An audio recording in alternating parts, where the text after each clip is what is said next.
بسم اللہ الرحمن الرحیم۔ اعوذ باللہ من الشیطان الرجیم، بسم اللہ الرحمن الرحیم۔ السلام علیکم۔ آج آپ کا میزبان ڈاکٹر کاشف بشیر تفہیم القرآن سیریز کی قسط نمبر 420 کے ساتھ آپ کے سامنے حاضر خدمت ہے، جس میں ہم انشاءاللہ العزیز سورہ فاطر کا تعارف آپ کے سامنے پیش کریں گے اور اس کی پہلی 2 آیات کا ترجمہ اور تفسیر بھی آپ کے سامنے انشاءاللہ پیش کریں گے۔ بسم اللہ الرحمن الرحیم۔ فاطر نام پہلی آیت ہی میں فاطر اس سورہ کا عنوان قرار دیا گیا ہے، جس کے معنی صرف یہ ہیں کہ وہ سورہ ہے جس میں فاطر کا لفظ آیا۔ دوسرا نام الملائکہ بھی ہے اور یہ لفظ بھی پہلی آیت ہی میں آیا ہے۔ انداز کلام کی اندرونی شہادت سے مترشح ہوتا ہے کہ اس سورہ کے نزول کا زمانہ غالباً مکہ معظمہ کا دور متوسط ہے، اور اس کا بھی وہ حصہ جس میں مخالفت اچھی خاصی شدت اختیار کر چکی تھی اور نبی صلی اللہ علیہ وآلہ وسلم کی دعوت کو ناکام کرنے کے لیے ہر طرح کی بری سے بری چالیں چلی جا رہی تھی۔ کلام کا مدعا یہ ہے کہ نبی صلی اللہ علیہ وآلہ وسلم کی دعوت و توحید کے مقابلے میں جو رویہ اس وقت اہل مکہ اور ان کے سرداروں نے اختیار کر رکھا تھا، اس پر ناصحانہ انداز میں ان کو تنبیہ و ملامت بھی کی جائے اور معلمانہ انداز میں فہمائش بھی۔ مضمون کا خلاصہ یہ ہے کہ نادانو، یہ نبی جس راہ کی طرف تم کو بلا رہا ہے اس میں تمہارا اپنا بھلا ہے، اس پر تمہارا غصہ، تمہاری مکاریاں، چال بازیاں اور اس کو ناکام کرنے کے لیے تمہاری تدبیریں دراصل اس کے خلاف نہیں بلکہ تمہارے اپنے خلاف پڑ رہی ہیں۔ اس کی بات نہ مانو گے تو اپنا ہی کچھ بگاڑو گے، اس کا کچھ نہ بگاڑو گے۔ وہ جو کچھ تم سے کہہ رہا ہے اس پر غور تو کرو، آخر اس میں غلط کیا بات ہے؟ وہ شرک کی تردید کرتا ہے، تم خود آنکھیں کھول کر دیکھو، کیا شرک کے لیے دنیا میں کوئی معقول بنیاد موجود ہے؟ وہ توحید کی دعوت دیتا ہے، تم خود عقل سے کام لے کر غور کرو، کیا اللہ فاطر السماوات والارض کے سوا کہیں کوئی ایسی ہستی پائی جاتی ہے جو خدائی صفات اور اختیارات رکھتی ہو؟ وہ تم سے کہتا ہے کہ تم اس دنیا میں غیر ذمہ دار نہیں ہو بلکہ تمہیں اپنے خدا کو اپنے اعمال کا حساب دینا ہے، اور اس دنیاوی زندگی کے بعد ایک اور زندگی ہے جس میں ہر ایک کو اپنے کیے کا نتیجہ دیکھنا ہوگا۔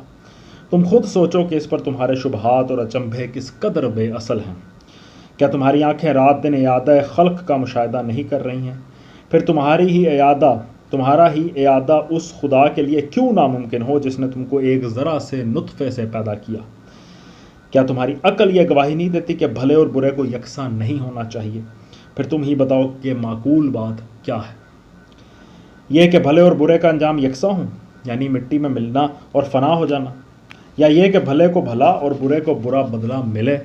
اب اگر ان سراسر معقول اور مبنی بر حقیقت باتوں کو تم نہیں مانتے اور جھوٹے خداؤں کی بندگی نہیں چھوڑتے اور اپنے آپ کو غیر ذمہ دار سمجھتے ہوئے شتر بے مہار ہی کی طرح دنیا میں جینا چاہتے ہو، تو اس میں نبی کا کیا نقصان ہے؟ شامت تو تمہاری آئے گی۔ نبی پر صرف سمجھانے کی ذمہ داری تھی اور وہ اس نے ادا کر دی۔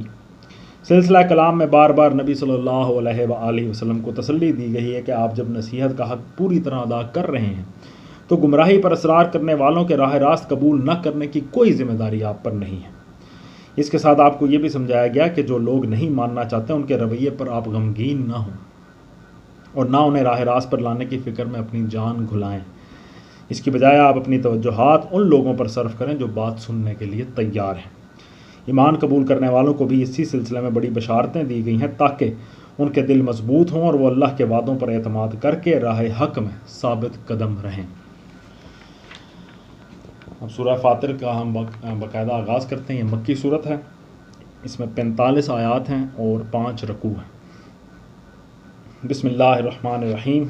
الحمدللہ فاطر السماوات والارض جاعل الملائکۃ رسلا اولی اجنحۃ مثنی وثلاث ورباع یزید فی الخلق ما یشاء ان اللہ علی کل شیء قدیر۔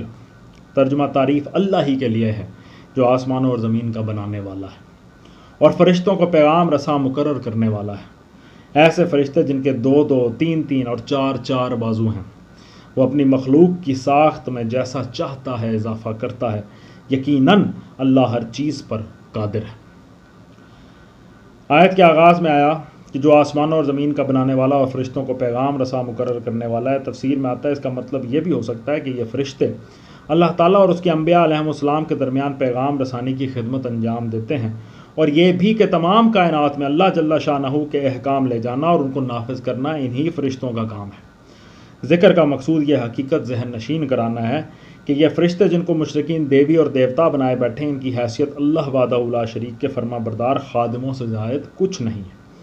جس طرح کسی بادشاہ کے خدام اور اس کے احکام کی تعمیل کے لیے دوڑے پھرتے ہیں، اسی طرح یہ فرشتے کائنات کے فرما روائے حقیقی کی خدمت بجا لانے کے لیے اڑے پھرتے ہیں۔ ان خادموں کے اختیار میں کچھ نہیں ہے، سارے اختیارات اصل فرما روا کے ہاتھ میں ہیں۔ پھر آیا کہ ایسے فرشتے جن کے 2 اور 3 اور 4 بازو ہیں۔ تفسیر میں آتا ہے ہمارے پاس یہ جاننے کا کوئی ذریعہ نہیں ہے کہ ان فرشتوں کے بازوؤں اور پروں کی کیفیت کیا ہے، مگر جب اللہ تعالیٰ نے اس کیفیت کو بیان کرنے کے لیے دوسرے الفاظ کے بجائے وہ لفظ استعمال فرمایا جو انسانی زبان میں پرندوں کے بازوؤں کے لیے استعمال ہوتا ہے، تو یہ تصور ضرور کیا جا سکتا ہے کہ ہماری زبان کا یہی لفظ اصل کیفیت سے قریب تر ہے۔ 2 اور 3 اور 4 بازوؤں کے ذکر سے یہ ظاہر ہوتا ہے کہ مختلف فرشتوں کو اللہ تعالیٰ نے مختلف درجے کی طاقتیں عطا فرمائی ہیں، اور جس سے جیسی خدمت لینی مطلوب ہے اس کو ویسی ہی زبردست سرعت رفتار اور قوت کار سے آراستہ فرمایا گیا ہے۔ آیت کے آخر میں آیا کہ وہ اپنی مخلوق کی ساخت میں جیسا چاہتا ہے اضافہ کرتا ہے۔ تفسیر میں آتا ہے ان الفاظ سے یہ مترشح ہوتا ہے کہ فرشتوں کے بازوں کی انتہائی تعداد 4 ہی تک محدود نہیں، بلکہ اللہ تعالیٰ نے بعض فرشتوں کو اس سے بھی زیادہ بازو عطا فرمائے۔ حدیث میں حضرت عبداللہ بن مسعود رضی اللہ تعالیٰ عنہ کی روایت ہے کہ نبی صلی اللہ علیہ وآلہ وسلم نے جبریل علیہ السلام کو ایک مرتبہ اس شکل میں دیکھا کہ ان کے 600 بازو تھے۔ بخاری، مسلم اور ترمذی میں یہ حدیث آئی ہے۔ حضرت عائشہ رضی اللہ تعالیٰ عنہ فرماتی ہیں کہ حضور صلی اللہ علیہ وآلہ وسلم نے جبریل علیہ السلام کو 2 مرتبہ ان کی اصلی شکل میں دیکھا ہے، اور ان کے 600 بازو تھے اور وہ پورے افق پر چھائے ہوئے تھے۔ ترمذی میں یہ حدیث آئی ہے۔ ما یفتح اللہ للناس من رحمت فلا ممسک لها وما یمسک فلا مرسل له من بعدہ وہو العزیز الحکیم۔ ترجمہ، اللہ جس رحمت کا دروازہ بھی لوگوں کے لیے کھول دے اسے کوئی روکنے والا نہیں، اور جسے وہ بند کر دے اسے اللہ کے بعد پھر کوئی دوسرا کھولنے والا نہیں، وہ زبردست اور حکیم ہے۔ ترجمہ، تفسیر میں آتا ہے کہ اس کا مقصود بھی مشرکین کی اس غلط فہمی کو رفع کرنا ہے کہ اللہ کے بندوں میں سے کوئی انہیں روزگار دلانے والا نہیں ہے، کوئی ان کو اولاد عطا فرمانے والا یا ان کے بیماروں کو تندرستی بخشنے والا نہیں ہے۔ شرک کے یہ تمام تصورات بالکل بے بنیاد ہیں، اور خالص حقیقت صرف یہ ہے کہ جس قسم کی رحمت بھی بندوں کو پہنچتی ہے محض اللہ عز و جل کے فضل سے پہنچتی ہے۔ کوئی دوسرا نہ اس کے عطا کرنے پر قادر ہے، نہ روک دینے کی طاقت رکھتا ہے۔ یہ مضمون قرآن مجید اور احادیث میں بکثرت مقامات پر مختلف طریقوں سے بیان کیا گیا ہے تاکہ انسان در در کی بھیک مانگنے سے یا ہر آستانے پر ہاتھ پھیلانے سے بچ سکے، اور اس بات کو اچھی طرح سمجھ لے کہ اس کی قسمت کا بننا اور بگڑنا ایک اللہ کے سوا کسی دوسرے کے اختیار میں نہیں ہے۔ آیت کے آخر میں آیا کہ وہ زبردست اور حکیم ہے۔ تفسیر میں آتا ہے زبردست ہے یعنی سب پر غالب اور کامل اقتدار کا مالک ہے، کوئی اس کے فیصلوں کو نافذ ہونے سے نہیں روک سکتا، اور اس کے ساتھ ہی وہ حکیم بھی ہے۔ جو فیصلہ بھی وہ کرتا ہے اپنا سراسر حکمت کی بنا پر کرتا ہے، وہ حکمت سے بالکل خالی نہیں ہوتا۔ کسی کو دیتا ہے تو اس کے لیے دیتا ہے کہ حکمت اس کی مقتضی ہے، اور کسی کو نہیں دیتا تو اس لیے نہیں دیتا کہ اسے دینا حکمت کے خلاف ہے۔ یعنی کسی کو نہیں ملا تو یہ بھی اللہ تعالیٰ کی حکمت ہے کہ وہ حکمت کے خلاف تھا کہ اسے مل جاتا، اور اگر کسی کو دے دیا ہے تو وہ عین حکمت تھی کہ اس کو دینا ضروری تھا۔ اللہ تعالیٰ کے تمام کاموں میں بے شک انتہائی مصلحت ہے۔ الحمدللہ آج ہم نے سورہ فاطر کی آیت نمبر 2 تک کا ترجمہ اور تفسیر آپ کے سامنے پیش کیا۔ اللہ تعالیٰ کا لاکھ لاکھ شکر ہے، اس کی تمام نعمتوں کا، اس کی تمام آسانیوں کا، تمام عطا کردہ توفیقوں کا، تمام ان اسباب کا جن سے ہم گناہوں سے بچ جاتے ہیں۔ بہت سارے گناہوں سے آپ بچتے ہیں، پورے دن میں ہم بچ جاتے ہیں۔ یہ اللہ تعالیٰ کی خاص کرم اور عنایت ہے، اس کا لاکھ لاکھ شکر ہے۔ اور سب سے بڑھ کے اللہ تعالیٰ نے جو ہمیں ایمان کی دولت بائی برتھ عطا فرما دی، اس کا لاکھ لاکھ شکر ادا کرتے ہیں، اور اللہ تعالیٰ سے معافی مانگتے ہیں کہ جو ہم ناشکریاں کرتے ہیں، ہم مایوسیاں کرتے ہیں۔ اور یہ جو بات ہے کہ اللہ تعالیٰ تو حکمت کے مطابق دیتا ہے، اور جس کو چاہتا ہے دیتا ہے، اور وہ پھر کہتا بھی ہے کہ میں حکیم بھی ہوں۔ یعنی کہ میں حکمت ہے اس میں جو اگر میں تمہیں دے رہا ہوں، اور اگر کسی کو نہیں مل رہا تو وہ بھی ہے ان حکمت ہے. جب ہمیں نہیں ملتا تو ہم مایوسی کا شکار ہوتے ہیں، تو بالکل مایوس نہیں ہونا چاہیے. اللہ تعالیٰ ہمیں معاف فرمائے، اللہ تعالیٰ ہمیں مایوسی سے بچنے کی توفیق عطا فرمائے.